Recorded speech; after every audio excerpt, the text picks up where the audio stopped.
Okay, so that was the Microsoft 2015 press briefing that we just saw here. And there was a lot of stuff on display. Yes, there was. They started by calling it the greatest games lineup in Xbox history. Do you think they lived up to that? Well, it's an impressive lineup of trailers, certainly. And I don't Yeah. mean that disparagingly necessarily. They definitely had a strong lineup of titles that are coming to Xbox. A lot of, you saw the word exclusive pop up on the stage again and again and again. So in some cases, those were wholly exclusive games. In other cases, they were timed exclusives. Yeah. But a lot of really strong titles. I think right out of the gate, the thing that I would maybe be my biggest hit against the conference is how much of that was pre-scripted stuff that didn't really show us gameplay of a lot of the games. We did have a few games that we got to see some detailed demos for most, and they were probably the most important ones to see. We saw Halo 5 in action with a really impressive demo, which we'll talk about more here in just a minute. We saw Rise of the Tomb Raider going along relatively scripted sequence of gameplay, but still really impressive visuals, seeing this crazy avalanche sequence play out. And we got to see the new Gears of War, which, if we follow what the logo said, is no longer called Gears of War. Yeah, Gears 4. Just called Gears 4 with what seems to be, and maybe there'll be some Gears of War fans out there that can correct me. It seemed like new protagonists at the center here. Yeah. I didn't recognize those guys from previous games. It's been a while since I've dug into the Gears of War games, so maybe those were minor characters that I don't know about. But regardless, the fact that we didn't have Marcus Phoenix there as the centerpiece character says something about them moving forward, which is, I think, as we talked about before the show, what we'd both like to see from the franchise. Yeah, and they seemed a little more relatable. They toned down the kind of meathead. Yeah. All right, let's go in and kill everyone. You know, I agree. They seemed kind of a little more playful, and they had interesting banter between the two of them. Well, let's talk about what they opened the show with, which was Halo 5, and what I thought was a really awesome demo. Yeah. We had predicted ahead of time that we were going to see some stuff from the other team, the not Master Chief team, and that was what we got, which was great. See some of these new or returning characters who haven't previously been the center of the franchise. Yep, Buck is back. Yes, Buck is back, offering up some sarcastic commentary from time to time, which is great. As I mentioned during that demo, I liked the banter between the group. Yeah. Made them feel more alive.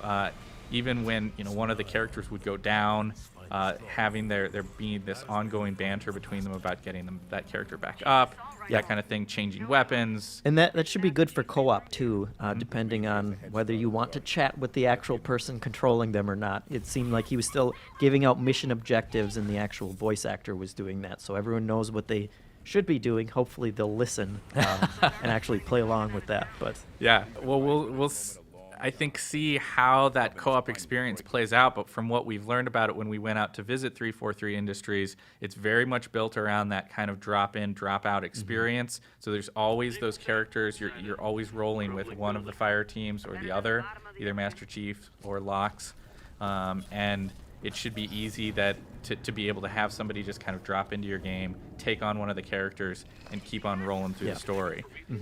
And those the backdrops during that demo, just of this crazy, these explosions of Covenant ships in the background, looked really amazing. Yeah. They joined last night's presentation of Doom from Bethesda as being really a showcase of like how amazing some of these first-person shooter games are going to be looking in the next year. yeah, lots of interesting architecture and environments that they were going through. And they also showed Warzone too, which just looked like constant chaos. Warzone looked totally insane. I mean, I think the idea here is to have the player versus player multiplayer experience, but to integrate player versus environment enemies into the experience. And I mean, it was sort of like a clip, right? We didn't really get to see it in action, but that clip made it look like it was just complete insanity the entire time. So I'll be excited to learn more about that. But our team who went out for the cover story Yeah. do have information about that game that we're going to be rolling out. So Absolutely. Or that game mode, I should say. Yeah, we'll have more about Halo 5, I think, throughout this month, and our full cover story for the game is actually already online.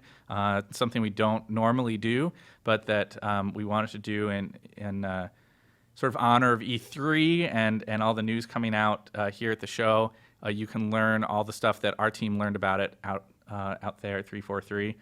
You can see that cover story available on GameInformer.com. Yep. We saw a trailer for a game called Recore from Inafune, as well as the team's Concept and Armature.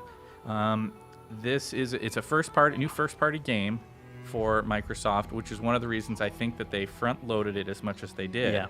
Microsoft often gets criticized for maybe not the most robust first-party lineup, and anything that they can do to show that they're investing in furthering that first-party lineup is, I think, a good thing. Yeah.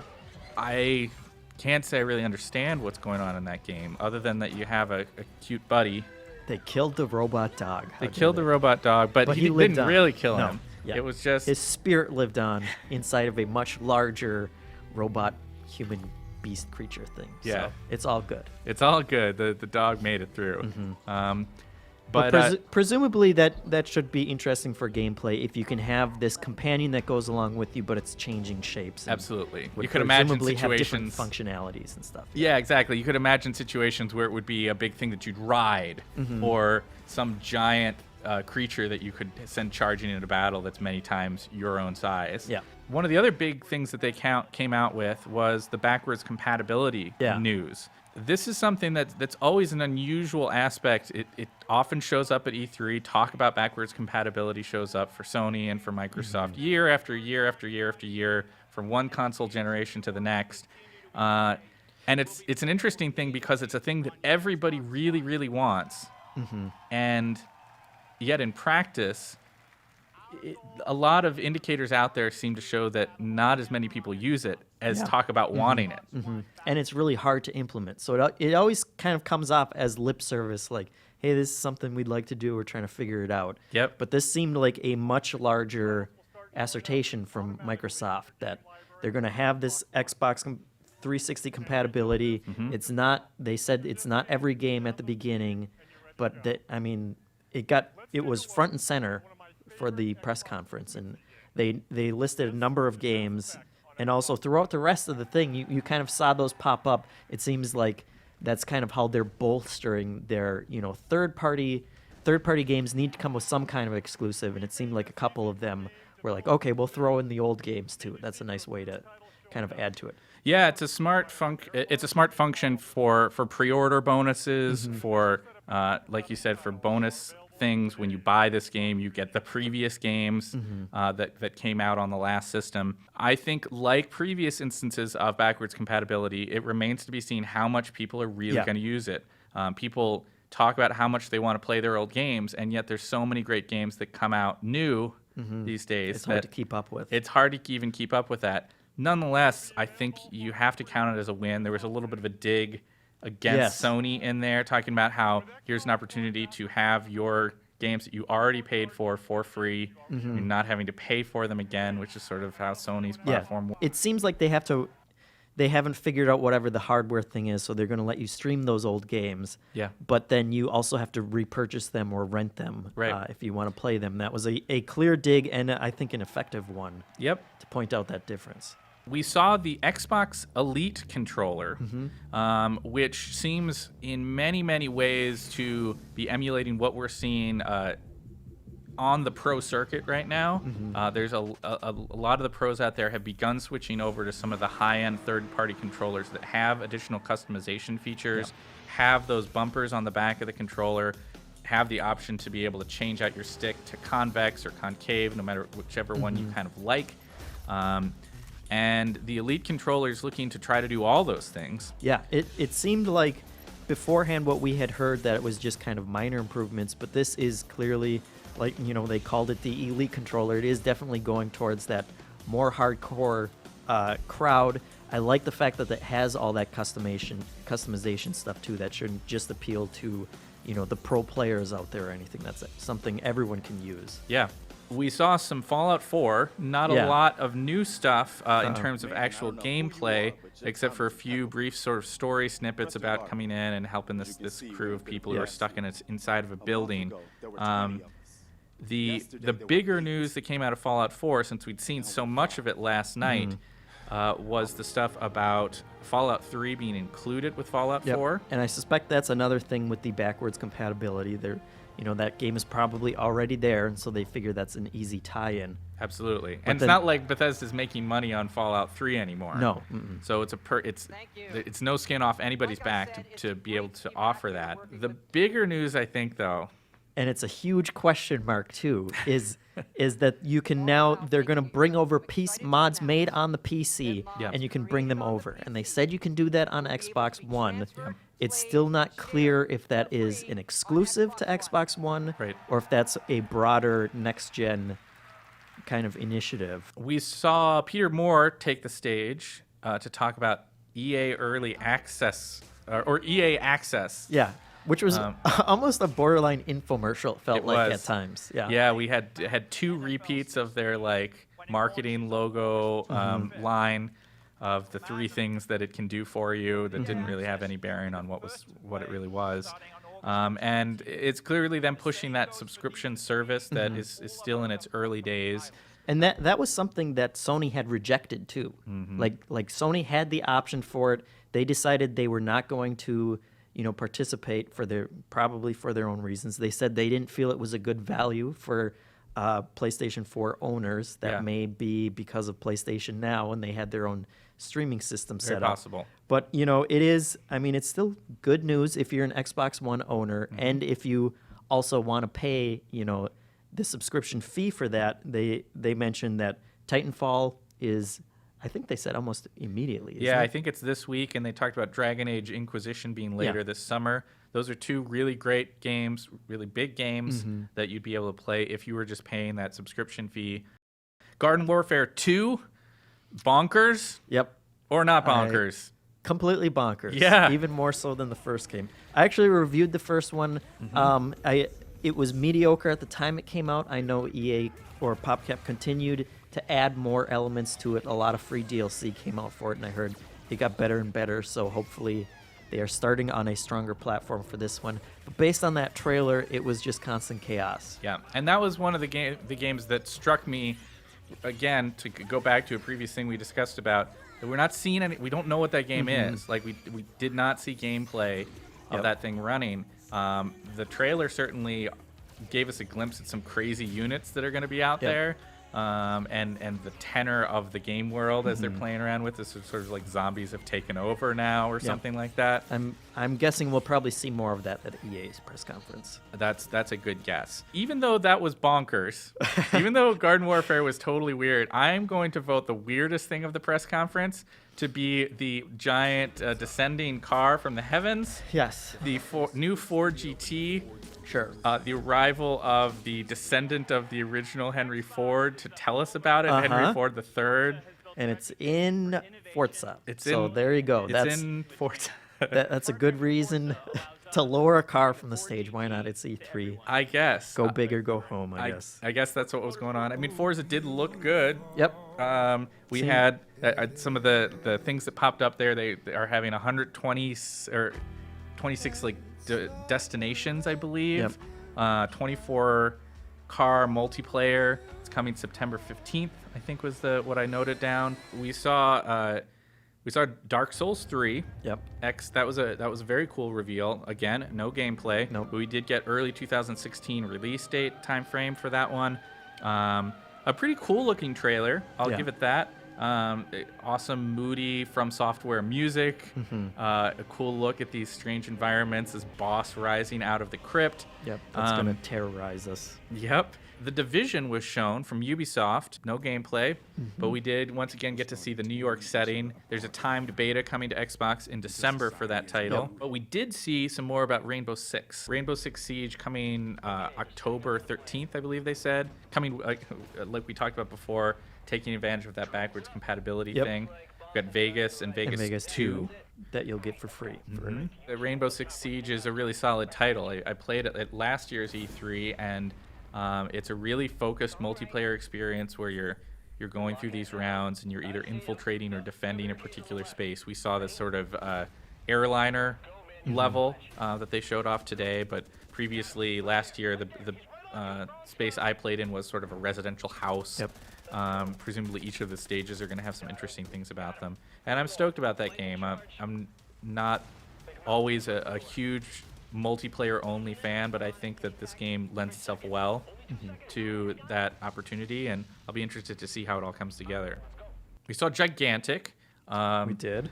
A free-to-play title from Motiga. There's a beta coming for that one in August on both Windows 10 and Xbox One. Got to see some of the character classes in motion, but again, it was just sort of a trailer sequence. Yeah. And this led into Microsoft's run at their indie titles. Yep. I mean, I think they have something to prove here on the indie scene, don't you think? Yeah. I mean, Sony kind of got out in that game earlier, and they got a lot of indies to come on and sign on with them. Microsoft was stumbling at first too. Not only did Sony really go out and actively pursue them, a lot of people were kind of turned off the way that Microsoft was handling it, which is why they made the ID at Xbox initiative. Yep. And they have slowly been bringing in more and more interesting titles, and we saw a number of those today. We saw Ashen, which looked like it was sort of an open world, vaguely kind of multiplayer experience. Something about sort of the player-to-player interactions. This was from a studio that I'm not terribly familiar with, Aurora 44. But this was an Xbox console exclusive, I believe. Yep. Looked like a cool world to get to play around in. We saw Beyond Eyes, which is going to be a timed exclusive on Xbox One and PC. It's from a dev called Tiger and Squid, another one I'm not terribly familiar with, but a really beautiful looking game. Yeah, kind of a watercolor aesthetic, and your character's blind, so it kind of fades in and out as she's going through the environments. That looked very cool. I agree.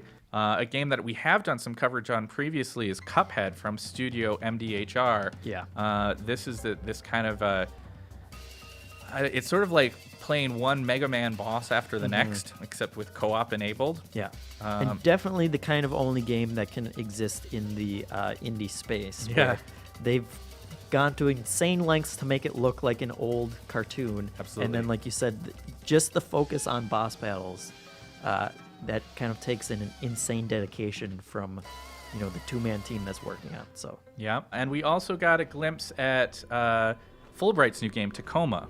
Yeah. So that was a big deal. That's first on Xbox One and PC. They're aiming for a 2016 release. These are the guys who brought us Gone Home, which was a really awesome game that got a lot of attention when it released, as heralding this kind of almost new era of narrative-based first-person games.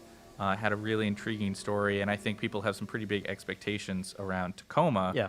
Dean Hall came out. They made the DayZ announcement, but then he announced a new game called Ion.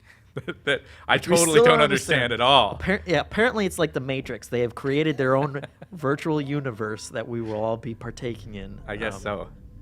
I didn't understand that either. It's something to do with space. There was a logo that said "Please remain calm" for a while. I don't know because I was about to freak out, Miller. So I'm glad I saw it was all for you. Yep. But that was another timed exclusive for Xbox One and PC. Yeah, and there was something of a deal made there that Ion was going to be sort of helped to be shaped by the community. Yeah. It's going to be one of those games coming to the preview service so that the game is where it's at now, and they're going to kind of respond to what fans think of it to shape where the game goes. And maybe that's one of the reasons why we didn't see a lot of detail about what it is yet. Square Enix came up. Yep. And had some Rise of the Tomb Raider. We what were did you expecting think? that one. Yeah. That one, I felt a little more mediocre about. I think it was fine. It looks very pretty. It was kind of an interesting selection to choose of kind of, okay, we're climbing up this ice thing. I thought that given Uncharted being delayed out of the same window as Tomb Raider, that kind of left the door wide open. And it looks good. It looks like more Tomb Raider. I was more interested in kind of the sizzle reel after that showed, the actual tombs and environments beyond. A couple of surprising things from Rare. Yeah. Not what we thought. Nope. There was strong suspicion going into the show that we were finally going to get a revival of Battletoads. That didn't happen.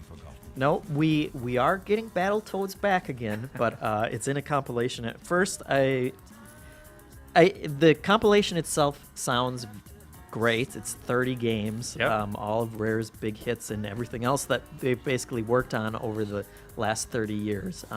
I thought that was going to be it, but then they announced a new project too, which is very cool. Yeah, that game is called Sea of Thieves.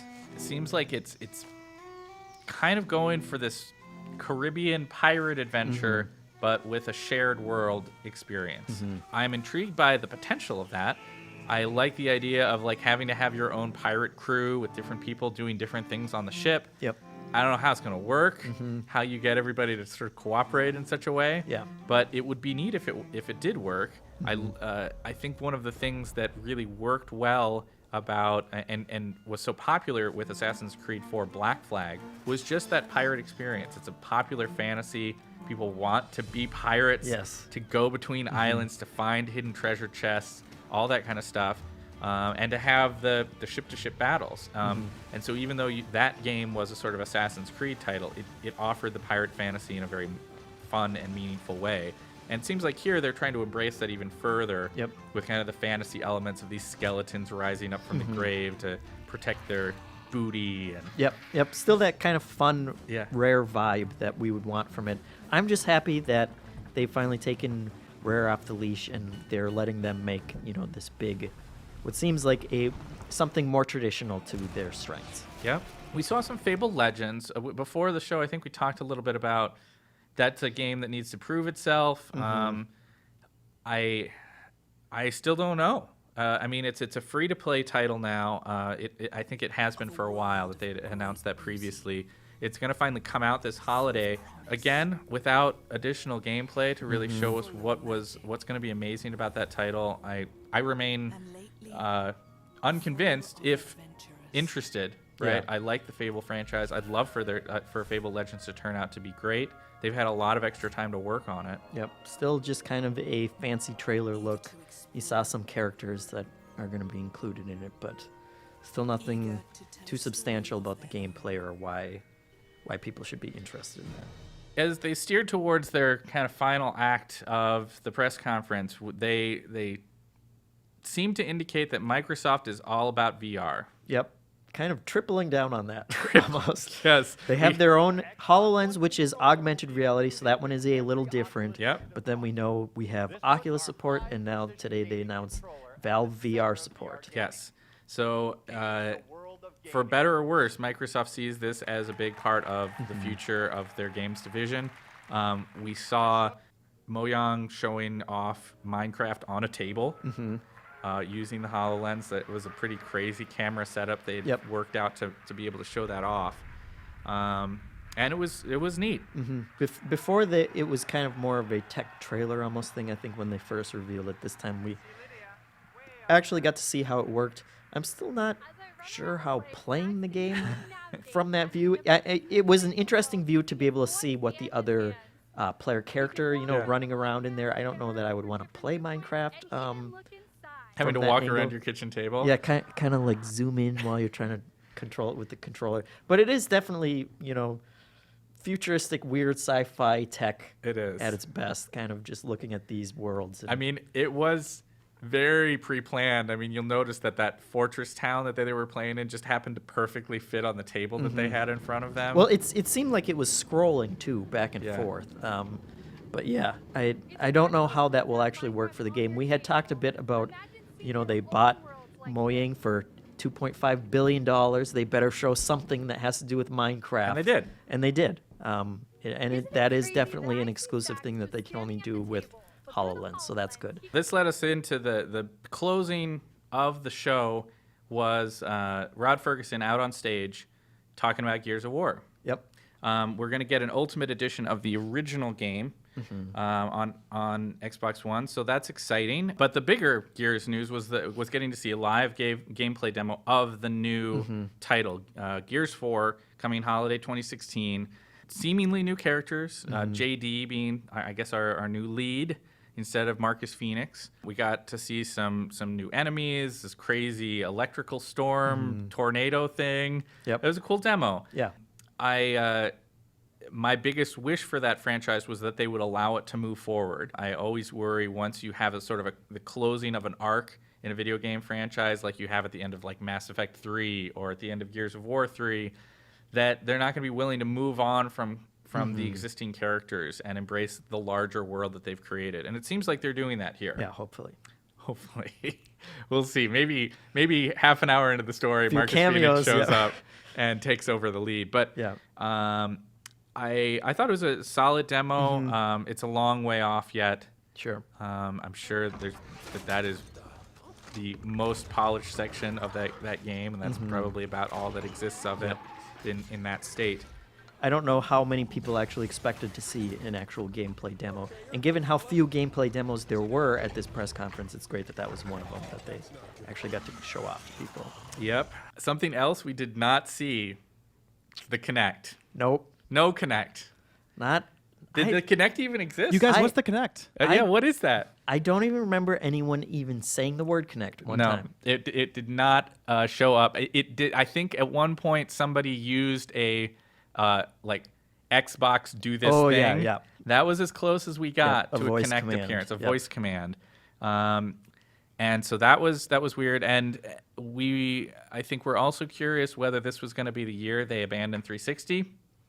Certainly seems like it. Certainly seems that way. The only mention of it was backwards compatibility. So on your Xbox One. So now you can play it on Xbox One. Yeah, I think for those of you out there who have been waiting to find, like, is it the time? Are they still going to support me? Mm-hmm. They're done. Yep. I don't think there's going to be any more focused attention on the 360 at this point. If it doesn't show up at E3, they're not talking about any games coming to 360. It's just, I think it's officially, I think you can kind of put the cap on that one. Yep. What's the good? What's the bad? We think this was a good press conference? Yeah, I think it was a solid one. Like I said, they wanted to focus on games. They brought out a lot of games. Some of them, were not exclusive. Some of them have exclusive content. The biggest one for me is whether that mod support for Fallout 4 is an exclusive, because that would be a huge get for them. It would be, and I thought it was a solid press conference as well. They kept the focus on games, no long, boring speeches about how great Xbox is compared to everybody else or looking at graphs. I think that time has told the story on that it's not worth spending time on that during the press conferences. Save that for executive interviews later in the show. I really wish there had been more gameplay from any number of different games here, but I understand why they're not doing that. And I think it's up to Sony as their chief competitor this evening when they do their press conference to put something up on the board that shows that they can compete against a strong lineup of exclusives. Because they have very few exclusives going into this holiday as well. So hopefully, we weren't sure what to expect from Microsoft, but I think they showed a lot more than we were expecting, some new properties in there. So now the ball's in Sony's court. It is, and some of those titles we talked about that were no-shows may help to offer that to Sony. If Sony has a relationship with Call of Duty that they've established now for some sort of exclusive there, if there's something about Assassin's Creed that's exclusive on Sony platforms, if there's something about Rock Band or Guitar Hero that's exclusive on Sony platforms, not to mention all of the properties that Sony has that they could show, things like Last Guardian, which it's just become almost a myth that game might exist. To finally get to see Last Guardian on PS4 would be really exciting, as well as to be able to compete with Microsoft's new partnerships in this VR space. Sony has their Morpheus thing, but they're kind of now feels a little bit sort of sitting off on their own with their VR strategy. And if that's what they're going to do, they need to prove that that's viable all by itself. For sure. Sony does not have a great track record of supporting fully come supporting on, Miller. its The peripherals. PlayStation Move, all those great Move games that PlayStation you Move, have. even PSP and Vita have always felt a little bit anemic. And so if they're going to do something with this Morpheus thing, I think they really got to put some money and energy into it. But we'll find out very soon. We're going to have additional coverage of the other press conferences that are happening today, starting in just a couple hours here, and including Sony later today. And we'll have more analysis and streaming of the press conferences that are continuing on through tomorrow. And of course, we've got a full team of our editors out there at E3, even while Jeff and I and some of the other guys are here back in our offices covering things. And they're going to be bringing you previews of everything they see on the show floor. So make sure to check back later today. We'll have more live streams up really soon and more to talk about soon. Yep. Thanks for watching. Thank you.